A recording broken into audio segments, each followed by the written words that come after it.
Hi ನಮಸ್ಕಾರ. ಈ mini ವ್ಲಾಗಲ್ಲಿ ತುಂಬ ಸಿಂಪಲ್ಲಾಗಿ ಎಗ್ ಕರಿನ ಯಾವ ಥರ ಮಾಡೋದು ಅಂತ ನೋಡೋಣ ಬನ್ನಿ. ಒಂದು ಬಾಣಲಿಗೆ ಸ್ವಲ್ಪ ಆಯಿಲ್ ಹಾಕಿ ಸ್ವಲ್ಪ ಶುಂಠಿ, ಬೆಳ್ಳುಳ್ಳಿ, ಈರುಳ್ಳಿ, ಖಾರಕ್ಕೆ ಎಷ್ಟು ಬೇಕೋ ಅಷ್ಟು ಹಸಿಮೆಣಸಿನ್ಕಾಯಿ, ಒಂದು ಅರ್ಧ ಆಗೋಷ್ಟು ಟೊಮೆಟೊ ಇಷ್ಟನ್ನು ಹಾಕಿ ಚೆನ್ನಾಗಿ ಫ್ರೈ ಮಾಡಿಕೊಂಡು, ಫ್ರೈ ಆದಮೇಲೆ ಅದಕ್ಕೇ ಸ್ವಲ್ಪ ಕೊತ್ತಂಬರಿ ಸೊಪ್ಪು ಹಾಕಿ ಅದನ್ನು ಚೆನ್ನಾಗಿ ಫ್ರೈ ಮಾಡಿಕೊಂಡು ತಣ್ಣಗಾದಮೇಲೆ ಫುಲ್ ನೈಸಾಗಿ ಪೇಸ್ಟ್ ಮಾಡ್ಕೊಬೇಕು.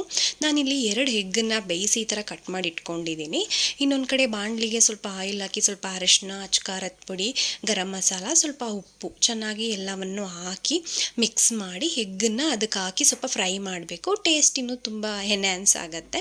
ಆಮೇಲೆ ಅದೇ ಬಾಣಲಿಗೆ 1 ಸ್ಪೂನಷ್ಟು ತುಪ್ಪ ಹಾಕ್ಕೊಂಡು ಚಕ್ಕೆ, ಲವಂಗ, ಏಲಕ್ಕಿ ಮತ್ತು ಚಿಕ್ಕದಾಗಿ ಕಟ್ ಮಾಡಿರೋ ಈರುಳ್ಳಿ ಇಷ್ಟನ್ನು ಹಾಕ್ಕೊಂಡು ಚೆನ್ನಾಗಿ ಫ್ರೈ ಮಾಡಿ ಆಮೇಲೆ ರುಬ್ಬಿರೋ ಅಂಥ ಪೇಸ್ಟನ್ನು ಹಾಕಿ ಚೆನ್ನಾಗಿ ಫ್ರೈ ಮಾಡ್ಕೊಬೇಕು. ಅದಕ್ಕೆ ಸ್ವಲ್ಪ pepper powder, chilli powder, garam masala, ಸ್ವಲ್ಪ ಟೇಸ್ಟ್ ನೋಡಿಕೊಂಡು ಉಪ್ಪು ಇಷ್ಟನ್ನು ಹಾಕಿ ಚೆನ್ನಾಗಿ ಮಿಕ್ಸ್ ಮಾಡ್ಕೊಬೇಕು. ಚೆನ್ನಾಗಿ ಅದೇನು ಹಸಿ ವಾಸನೆ ಏನೂ ಇರಲ್ಲ, ಏಕೆಂದರೆ ಮಸಾಲ ಫ್ರೈ ಮಾಡಿರ್ತೀವಿ ಆಲ್ರೆಡಿ ರುಬ್ಬಕ್ಕೂ ಮುಂಚೆ. ಆಮೇಲೆ ಕನ್ಸಿಸ್ಟೆನ್ಸಿ ನೋಡಿಕೊಂಡು ನೀರು ಹಾಕ್ಕೊಬೇಕು. ಜಾಸ್ತಿ ಏನು ನೀರು ಬೇಕಾಗಿರಲ್ಲ. ಅದಕ್ಕೆ ಒಂದು ಅರ್ಧ ಕಪ್ಪಷ್ಟು ಹಾಕ್ಕೊಂಡು ಒಂದು 2 ಕುದಿ ಬಂದರೆ ಆಗೋಗ್ಬಿಡುತ್ತೆ. ಇದು ಆಲ್ರೆಡಿ ಬೆಂದಿದೆ. ಇದಕ್ಕೆ ಎಗ್ಗನ್ನ ಸೇರಿಸ್ಕೊತಾ ಇದ್ದೀನಿ. ಎಗ್ ಸೇರಿಸಿ ಒಂದು 2 ಮಿನಿಟ್ಸ್ ಆದರೆ ರೆಡಿ ಆಗಿಬಿಡುತ್ತೆ. ಮೇಲೆ ಸ್ವಲ್ಪ ಕೊತ್ತಂಬರಿ ಸೊಪ್ಪು ಹಾಕ್ಕೊಂಡ್ರೆ ಎಗ್ ಕರಿ ರೆಡಿ ಆಗಿಬಿಡುತ್ತೆ. ಚಪಾತಿಗೆ, ಅನ್ನಕ್ಕೆ ಎಲ್ಲದಕ್ಕೂ ತುಂಬಾ ಚೆನ್ನಾಗಿರುತ್ತೆ. ನೀವು ಒಂದ್ಸರಿ ಟ್ರೈ ಮಾಡಿ ನೋಡಿ. ಮತ್ತೆ ಇನ್ನೊಂದು ಮಿನಿ ವ್ಲಾಗಲ್ಲಿ ಸಿಗ್ತೀನಿ. Thank you for watching.